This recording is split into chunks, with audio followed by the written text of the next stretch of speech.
OMG! All-time high na ang Bitcoin. Malapit na maging 100k dollars ang isang Bitcoin. Huli na ba ako na pumasok sa Bitcoin or bumili ng Bitcoin sa ngayon? Or pwede pa ba akong humabol? Baka pwede pa akong kumita.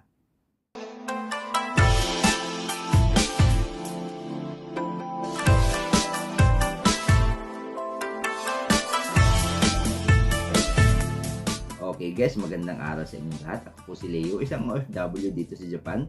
Nagsishare po ako ng aking mga experience bilang isang OFW. And nagsishare din po ako ng aking journey sa pag-i-invest sa stock market, sa crypto at sa iba pang mga investment vehicles. Kung hindi pa po kayo nakasubscribe, click nyo na yung subscribe button and then mag-like din po kayo sa video nito. And then mag-comment po kayo sa baba kung mayroon kayong mga katanungan, suggestions, or clarifications. Okay guys, so yun na nga, pag-uusapan natin yung Bitcoin kasi trending na naman yung Bitcoin ngayon. So kasi nag all-time high na siya. All-time high, ibig sabihin yun yung pinaka mataas na presyo na naabot ng Bitcoin. So sa ngayon ay nasa, as of the making of this video, nasa 98,900. So yun na yung katanungan natin ng karamihan sa atin na gustong pumasok at nainganyo na gusto mag-invest ngayon sa Bitcoin kasi sikat na naman siya. So, all-time high na naman. And then, masyado nang mataas yung presyo. So, marami na namang mga newbies na bagong pasok sa market na to. So, maraming maengganyo at mapufomo or yung tinatawag na fear of missing out. So, gusto nilang sumali, baka sakaling kumita sila at kumita ng malaki. Pero hindi nila alam ay nasa bingit na yung presyo ng Bitcoin sa ngayon. So bago natin pasukin yung kahit anumang investment, stock market man yan, cryptocurrency, or kahit forex, dapat muna nating pag-aralan. Kasi yung ganitong market ay risky talaga. So hindi ito basta-basta pinapasok kung hindi natin pinag-aaralan. Kasi pag hindi natin pinag-aralan, nag-shortcut tayo at naengganyo lang tayo, na-FOMO lang tayo, malamang, most likely, ay malulugi lang tayo. So, yung mga newbies dyan, mag-ingat-ingat na sa ganitong presyo ng Bitcoin kasi malapit na mag 100k. Hindi ko sinasabi na hanggang 100k lang yan. So, walang nakakaalam kung hanggang saan talaga yung magiging presyo. Malay natin, pag abot ng 100k, bumaba na siya. Or malay natin, pag abot or lumampas na ng 100k, lalo pa siyang tumaas. So, walang nakakaalam kaya kailangan nating pag-aralan bago tayo pumasok. Okay, mayroon akong dating pinag-aralan na gusto kong i-share sa inyo, yung tinatawag na market psychology. So, itong market psychology, ano ba yung ibig sabihin nito? Kasi ito yung ginagamit ng mga veterano. Alam ito ng mga veterano. Hindi ko sinasabi na veterano ako sa trading. So, pero nagsimula rin ako bilang isang newbie noon. So, ngayon, mayroon na akong natutunan na gusto kong i-share man lang sa inyo. Okay.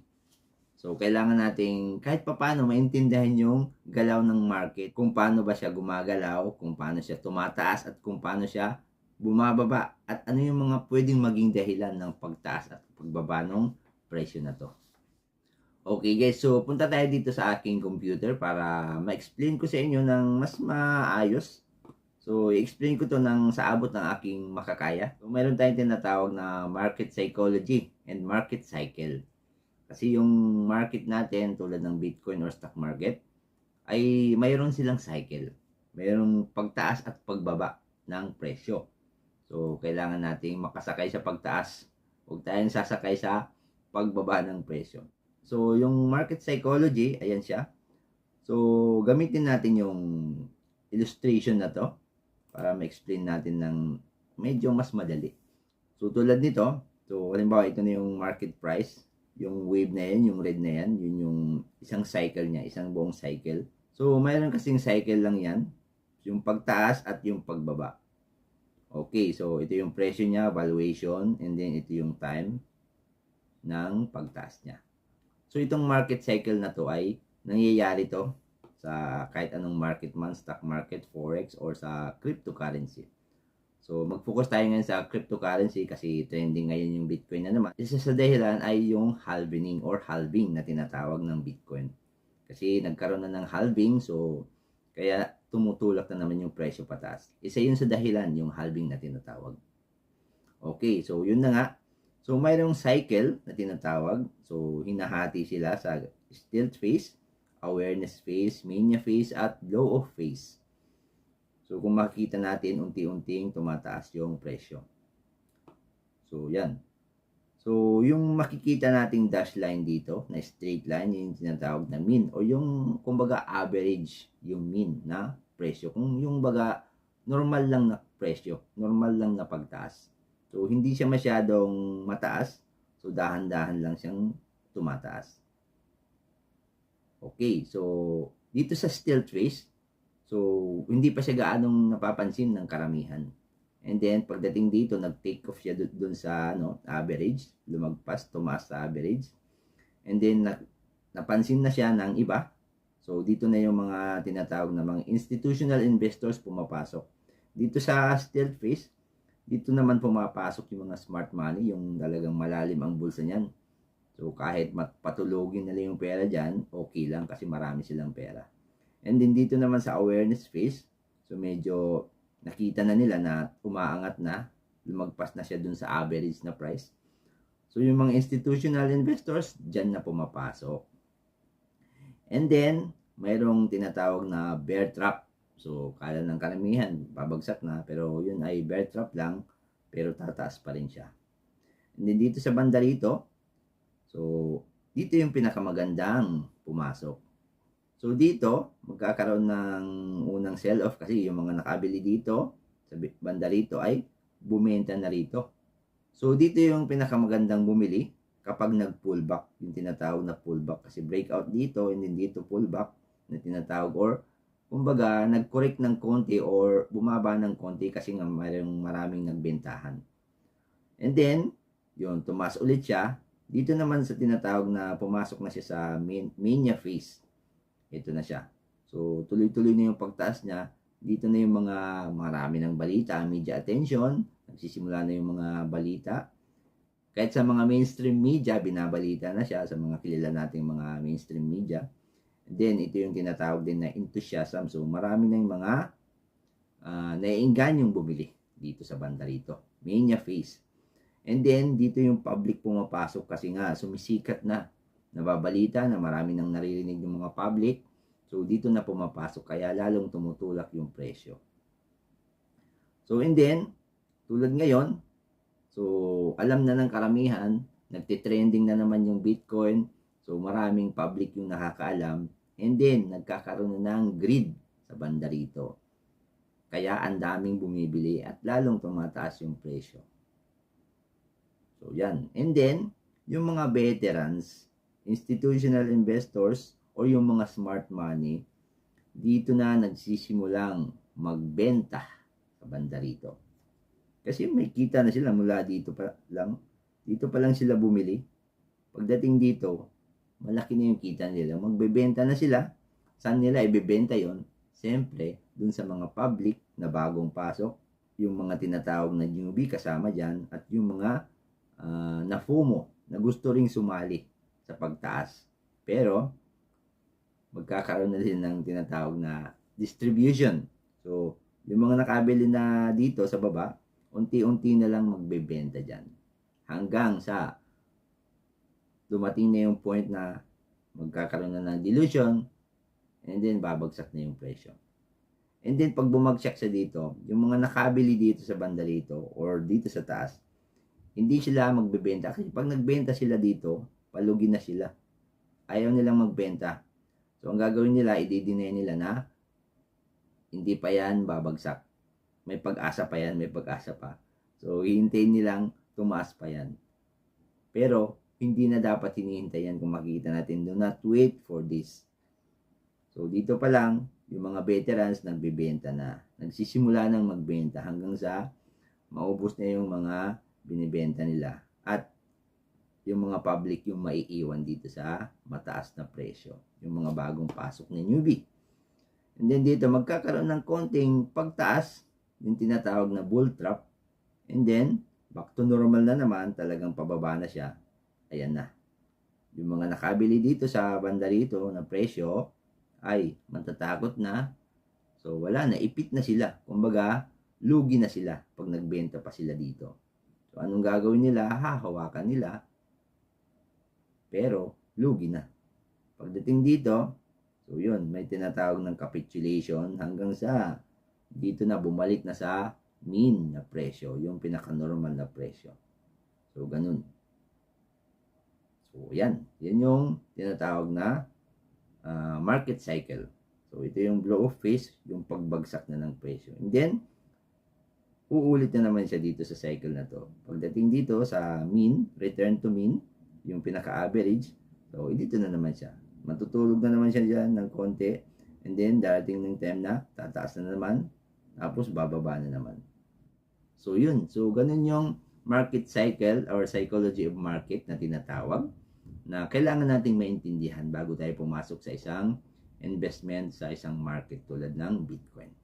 Okay, so ngayon naman tingnan natin yung presyo ng Bitcoin. So ayan na siya. Dito ay 98,900 plus. Ayan. So yan yung presyo niya. So huli na ba tayo na magbili ng Bitcoin? So depende yun sa ating goal. Kung long term ba tayo or short term lang. Kung short term lang tayo, nasa 2 years lang tayo or 3 years, malamang hindi na maganda na bumili pa ngayon. Kasi malapit na yung pinaka-top or peak ng presyo.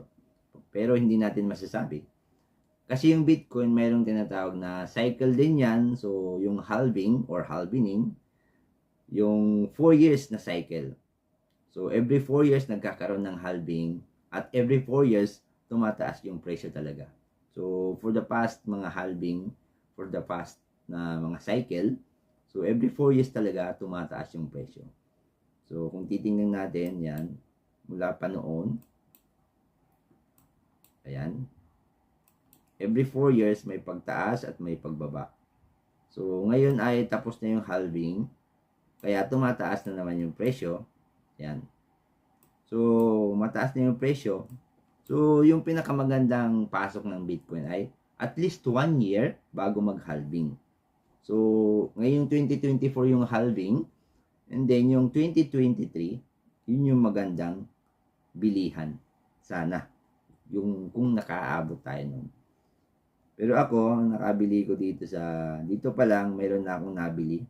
2022, mayroon na akong nabili dito, yung mga 30 something. Bumili na ako dyan, and then 20, nakabili rin ako. Yun na yung pinakamababa akong bili. Hindi na ako nakabili dito sa 15. Meron akong nabili sa 30, sa 20, and then dito ulit, sa 20 rin. And then, ang sunod kong bili, nasa 30 na naman ulit yata yun. And then, sunod kong bili, bandang 6 dito, sa banda rito, 60 something. Pero ano lang yun, pakonti-konti lang naman yun. Kasi nga, hindi naman ako maraming mag-invest sa Bitcoin. Pero, part din ng aking portfolio ay syempre yung Bitcoin. Okay. So, dito tayo sa banda rito. So, kung titingnan natin yung presyo niya, meron na tayong nakikitang resistance. Ayan. Kung i-draw natin yung line dito. Ayan. Kasi may double top dito. Kung i-connect natin yung top na yan, dito, yung last na cycle, ito yung last na cycle, pinaka-peak ng last na cycle, 2020. 2020 yung halving, kaya 2021 na, nag-peak. So, ngayon naman, 2024 yung halving, November, halving. So, possibly, 2025 dito natin mararanasan yung pinaka-peak talaga, 2025. Pero di natin sure kung saan. So, kung makikita natin, mayroon na tayong resistance na nakikita rito, based dito sa last na cycle. So, ayan. Di ko sure kung tama ito, pero ito kasing ganitong market ay probability. It's a game of probability. So, makikita natin dyan, mayroon tayong tinitingnan na resistance na 100, 105 to 110 siguro. Pero hindi ako sure. Malay natin, lagpasan pa niya yung resistance na yan. Pwedeng pwede siyang mauntog dyan, and then bumaba ulit dito sa 60. Possible yon. Kasi di natin masasabi, halimbawa bumili tayo dito sa area na to, 98. Tapos, pagdating dito sa 110, 105, 110, nagkaroon ng pullback, pwede tayong magganyan. And then, magbaba dito ulit. Pwede tayong bumaba hanggang dito sa area na to bago tayo tumaas. Diba? Kasi mayroon tayong resistance din dito. Kung makikita natin, meron tayong nakikitang resistance dyan. So, pwedeng pagdating dito, halimbawa bibili tayo ngayon, yung mga newbies na FOMO, bumili dito sa 95, 98. Tapos, pagdating dito, siyempre, konti pa lang kinikita nila, 110 pa lang, then babagsak na. So, hindi sila agad makakapag-react. Yung mga newbie, hindi agad yan makakapag-react at makakapagbenta agad dito sa 110 in case na bumaba na.